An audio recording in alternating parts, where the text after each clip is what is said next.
Oui, des animaux de pouvoir, c'est-à-dire qu'en fait, ce que vous allez, alors c'est comme dans un rêve, bien sûr, et vous allez à la rencontre d'animaux. Alors les chamans ou oui, les chamans dans les anciennes civilisations utilisent beaucoup ces animaux totems et animaux de pouvoir, et on a tous finalement, alors je ne sais pas si c'est des archétypes ou quoi, mais en nous, on a tous des animaux qui nous suivent. Parfois, ils peuvent changer durant notre vie, mais ils ne changent pas d'une séance à l'autre, hein. On a toujours un peu le même animal ou les mêmes animaux qui nous accompagnent. Donc, on a des animaux totems, des animaux de pouvoir et qui ont une vibration, des caractéristiques, des qualités, des talents qui vont nous aider, en fait, nous, dans notre vie. Donc, c'est une manière, en fait, d'aller chercher des ressources, en réalité, pour parler plus Et simplement d'une manière occidentale, quoi. L'idée, en fait, c'est d'aller à la rencontre d'animaux. Après, c'est vrai que s'ils changent, euh, euh, il y a parfois, il peut y avoir parfois des confusions.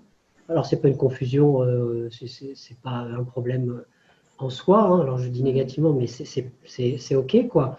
C'est-à-dire que tu peux très bien aller à la rencontre d'un animal qui va t'aider, un animal ressource, mais qui, dans le cas précis de l'expérience, est un allié ou un. Donc, c'est parce que parfois les chamans vont dire, OK, là, il faut que tu ailles voir l'ours ou que tu ailles voir la panthère ou le jaguar parce que tu as besoin de cette énergie, mais c'est pas pour ça que c'est ton animal totem à toi. D'accord? Donc, il y a cette idée que parfois, tu vas aller rencontrer des animaux référents ou des animaux qui sont là pour te transmettre quelque chose, pour t'aider, et qu'en fait, au fond, c'était pas dans tes animaux de pouvoir. Normalement, si tu fais bien attention à laisser venir l'animal à toi, parce que si tu arrives dans une clairière et que tu as des tas d'animaux et que tu vas vers le premier qui est là parce que justement il te plaît bien, un super beau cheval ou je sais pas, quelque chose d'extrêmement attirant esthétiquement parlant, mais si ça se trouve, c'est la petite araignée velue qui est en bas à côté, qui est ton animal, qui va dire bah, eh oh, et moi, quoi. Donc, tu vois, donc donc c'est pas forcément. Voilà, c'est tout dépend dans l'expérience, ce qui vit. Voilà. Ouais, voilà, parce que dans l'intensité, moi, quand je l'avais fait en voyage chamanique avec un tambour et avec une chamane, bah, j'avais connecté aux animaux, mais j'avais pas fusionné avec eux. J'avais pas cette notion de. Je les voyais, mais j'en avais peur un peu. J'étais pas en pleine confiance et c'était un peu difficile. Voilà, il arrivait l'animal et je savais pas trop comment l'aborder ni quoi que ce soit, que là dans cette dimension où en plus tu le nommes bien en disant le laisser venir à toi. Et quand moi la première fois où on l'a fait et puis que j'ai vu qu'il y avait la panthère, alors au début j'étais pas bien, j'ai dit oh là là, c'est un animal trop puissant, c'est quelque chose. Et finalement le fait de fusionner avec lui, il y a quelque chose qui s'est passé entre nous. Et après, c'est vrai qu'il y a une sorte de connexion, de reconnexion, même c'est une reconnexion, puisque je pense que c'est une vibration qui nous rappelle à nous. Oui. Et après, effectivement, c'est une retrouvaille, puisque nous, on l'expérimente plusieurs fois. Et à chaque fois, c'est vraiment se retrouver avec son animal, on se reconnaît. Et que j'avais pas cette perception avant quand je le faisais en voyage chamanique où je savais pas trop, j'étais contente de les voir, mais que là maintenant c'est vraiment des retrouvailles. À chaque fois, je suis heureuse d'y retourner et je me dis je vais les retrouver, quoi. Voilà. Le but, hein, comme vient de le dire Patricia, c'est vraiment de mettre le zoom et d'observer ses atouts, ses talents, ses ressources, ses forces, tous les attributs qu'il a qui sont là pour nous, en fait. Donc, quand tu fusionnes avec lui, si tu y arrives, oui, voilà, parce qu'au départ, tu peux être justement, c'est une partie de toi quelque part, mais parfois, tu es un peu en distance avec cette partie de toi et du coup, tu as la difficulté d'aller en fusion avec lui. D'accord? Et du coup, tu travailles effectivement sur oulala, mais il est très fort, oulala, mais il est impressionnant, bon bref. Et du coup, tu es dans quelque chose de. Tu dois digérer ce truc-là avant d'être en fusion avec l'animal, par exemple. D'accord. Ce n'est pas une obligation d'ailleurs les premières fois comme ça de fusionner avec l'animal. Vraiment, tu vas là où tu peux aller. Bon. Mais par contre, quand tu es lui, si tu fusionnes par exemple, ou même en l'observant au départ, c'est vraiment vibrer toutes ces caractéristiques bénéfiques qui dégagent et te les approprier avant que tu ressortes de l'animal quelque part et que tu poursuives ton expérience. Donc, je vais décrire le processus, comment ça se passe. Donc, l'idée d'aller en hypnose, c'est de vous relaxer de plus en plus. On va essayer de faire en sorte qu'il y ait une musique qui accompagne, donc on va gérer un petit peu le niveau sonore du mieux possible pour que, entre la musique, ma voix et le tambour de Patricia, parce que Patricia a son tambour chamanique, Oui, on le voit juste derrière là, génial. et donc il peut vraiment vous aider, parce que déjà avec le son du tambour, normalement, on peut partir en transe. Alors à travers l'audio, bon, ça c'est moins vrai au niveau vibratoire, mais en tout cas, véritablement le tambour, normalement, vous fait vraiment partir, quoi. Déjà, rien que lui. Ça vous met en état modifié de conscience. Si en plus, moi, avec l'hypnose, je vous mets en état modifié de conscience, les deux sont extrêmement puissants pour y aller. Donc, il faudrait vraiment être hyper contrôlant pour que ça ne fonctionne pas, en fait. D'accord ? Ensuite, donc l'idée, c'est quoi ? C'est d'aller accéder, dans un premier temps, donc je vous suggère d'aller accéder à un lieu ressource, un lieu extrêmement agréable, où vous vous sentez super bien, où vous vous sentez en sécurité et en paix. Ça peut être un lieu connu sur Terre, d'accord ? C'est-à-dire qu'un lieu où vraiment, pour chacune de vous, vous vous sentiez vraiment pleinement dans un bien-être absolu, un lieu extrêmement ressourçant pour vous. Et ça peut être donc un lieu connu pour vous, ou un lieu inconnu, mais qui est dans cette énergie vibratoire d'être « je suis super bien dans ce lieu-là », qui soit réel, concret, que vous connaissez déjà, ou imaginaire. D'accord ? Et c'est à partir de ce lieu qu'on va partir en voyage, donc accéder au monde des animaux totems. D'accord ? Comment on accède au monde des animaux totems ? Eh bien déjà, on se munit d'un bâton magique pour être reconnu dans ce monde-là. Alors là, je vous le décris d'une manière avec un protocole qui est très chamanique en fait, d'accord ? On pourrait très bien y aller comme ça. Je dis, je vais dans le monde des animaux totems et je vais à la rencontre de mon animal totem comme ça, d'accord ? Mais si on suit un processus chamanique et qu'on respecte en fait les règles ou les rituels, on va dire, la progressivité que les chamans mettent en place, déjà on se munit de ce bâton magique. Alors, vous allez lui donner la forme que vous voulez, l'aspect, l'énergie, enfin tout ce que vous voulez par rapport à ce bâton-là. Et il va vous accompagner. Oui, ou voilà. pas.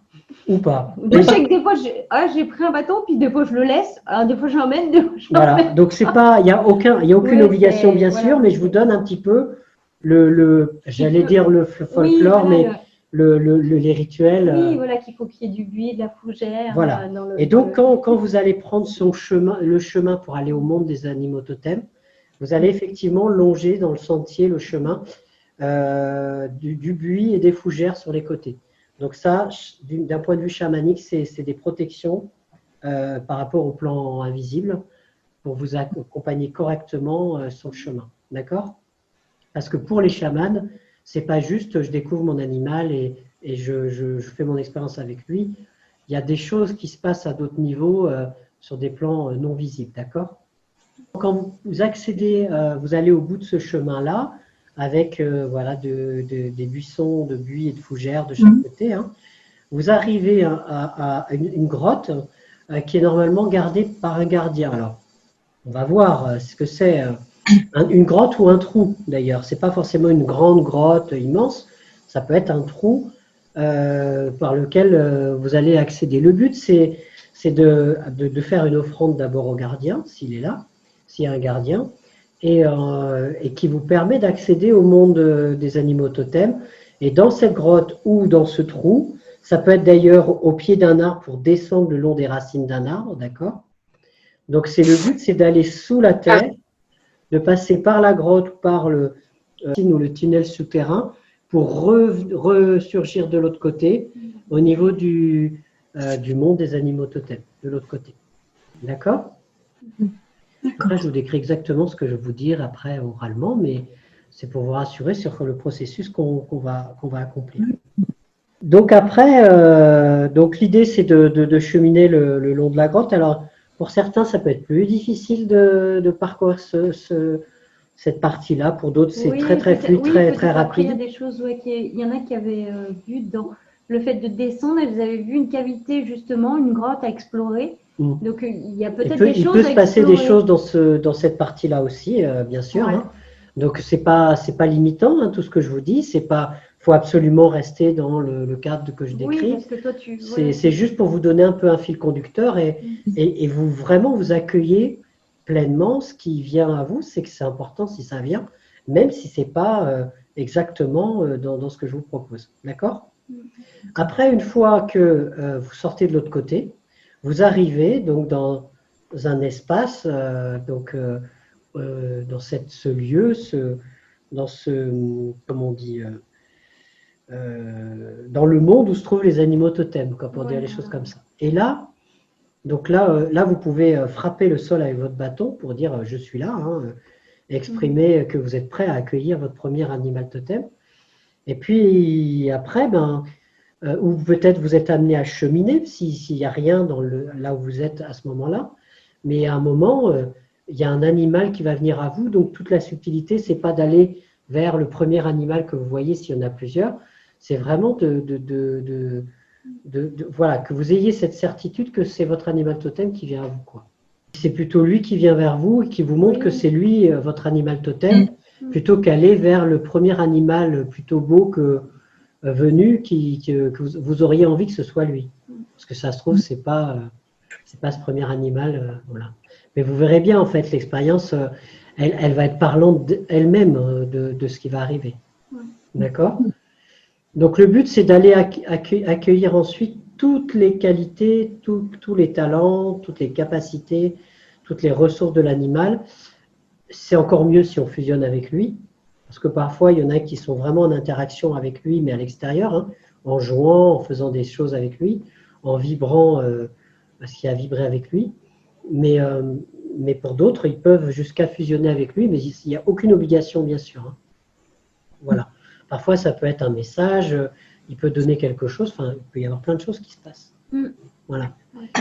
Alors, attention, je dis le monde des animaux totems, mais il y a des gens pour qui ça va être dans l'air que ça se passe parce que c'est un oiseau, par exemple. Pour d'autres, c'est des animaux marins. Donc, il n'y a aucune limite, en fait, de là où vous allez. Hein. D'accord ? Moi, ça m'est arrivé de trouver du monde autour d'un feu et de danser. Voilà, il y avait des danses qui se faisaient où il y avait un grand chaman avec une pipe. Enfin, il y avait des choses, des échanges qui se faisaient. Mais là, c'est beaucoup plus que dans le voyage. On t'amène à t'initier, à te faire expérimenter quelque chose. Plus que aller directement à la rencontre de ton animal. Mais c'est déjà arrivé, si je me souviens effectivement, parce que en fait, il fallait que la personne suive le rituel du grand chaman, en l'occurrence qui était là, le feu, et donc qu'elle soit prête et qu'elle ait été, on va dire, adoubée quelque part par, je dis le mot comme ça, mais elle était un peu initiée pour pouvoir. Oui, parce qu'il lui faisait boire quelque chose. Je crois qu'il y avait une histoire. Elle devait boire quelque chose, la personne. Il y avait quelques rituels à faire avant. Donc, voilà, donc tout dépend, voilà, il peut arriver plein de possibilités. Tout ce que vous mettez en fait dans l'expérience pour y accéder en fait. Parce que moi, quand je vais vous guider, comme je ne sais pas comment ça va se passer, si vous êtes dans l'eau, dans l'air, sur Terre, avec quel animal, je ne peux absolument pas être dans une guidance, un accompagnement spécifique. Je le ferais si j'étais en séance individuelle, où je demanderais, ton animal, de quelle couleur, ok, donc ta panthère noire ou ton cheval blanc, d'accord, donc j'accompagnerais d'une manière spécifique comme ça si j'avais la possibilité. Donc je suis obligé de vous accompagner de manière très très globale, d'insister sur vos perceptions et ce que vous ressentez, mais sans savoir ce que vous ressentez vraiment. Donc c'est la subtilité d'un accompagnement en hypnose un peu générique, quoi. Voilà. Quoi dire d'autre? Donc l'idée, si vous pouvez le faire, c'est de rencontrer un premier animal Et puis de faire l'expérience, si vous pouvez, d'un deuxième animal, peut-être plus loin, à un autre endroit. Peut-être c'est le premier animal qui vous y amène, ou peut-être que c'est vous qui devez évoluer et avancer pour y accéder. Et puis aussi, si vous pouvez encore, un troisième animal. Et faire à chaque fois cette expérience de découvrir ce qu'il est, ce qu'il vous apporte, c'est quoi les ressources, les talents, fusionner avec lui si c'est possible, et ensuite ressortir de l'animal pour continuer l'expérience. Donc, ces trois animaux, je vous expliquerai après peut-être la différence un petit peu par rapport à l'ordre de ce que c'est. Donc, une fois qu'on a fait le tour, que l'expérience est bien vécue, je vais essayer de faire en sorte de vous laisser suffisamment de temps dans l'hypnose pour que vous puissiez faire pleinement votre expérience. Toujours remercier aussi les animaux que vous avez été près desquels vous êtes allé à la rencontre. Et puis ensuite, c'est vraiment intégrer dans vos cellules émotionnellement les ressources, les sensations, c'est vous imprégner, puisque s'ils sont là pour vous, c'est que vous avez besoin alchimiser à l'intérieur, dans les cellules, dans le corps, intégrer toutes ces sensations et ressources bénéfiques que chaque animal t'amène. Voilà. D'accord ? Il n'y a aucune contrainte, aucune obligation. Moi, je vais essayer de faire en sorte de vous accompagner le plus longtemps possible. Mais en 1 heure, en fait, le temps de vous y emmener et puis de revenir, un peu autonome dans votre expérience, en général, c'est quoi? C'est une demi-heure, quoi, pas plus, avant de vous faire revenir les gens. D'accord? Et c'est déjà beaucoup, parce que là, l'inconscient, dans le rêve, dans l'expérience, ça peut aller très très vite intérieurement, sans avoir aucune notion du temps, et pourtant, tu as l'impression que c'est passé très très longtemps, et en fait, c'est passé 10 minutes. Oui, voilà. Donc, la notion de temps est très très relative, et comme on est tous connectés d'inconscient en inconscient, et que moi, j'ai un regard sur le temps, je sais qu'en revenant, tout va être juste au niveau du timing. Après, parfois, chaque détail est important. Parfois, dans la grotte, il y a des lumières particulières, des textures, où il y a des choses qui sont au-delà juste de l'animal, qui peuvent avoir du sens et qui sont importantes de mentionner après lorsqu'on va partager tout ça. D'accord ? Ce que vous pouvez faire aussi peut-être, c'est d'avoir, alors pas tout de suite, mais pas loin quand vous allez rouvrir les yeux, d'avoir de quoi écrire pour noter un petit peu, si vous avez peur d'oublier, mais il n'y a pas de raison. Si à proximité vous avez de quoi écrire, c'est bien.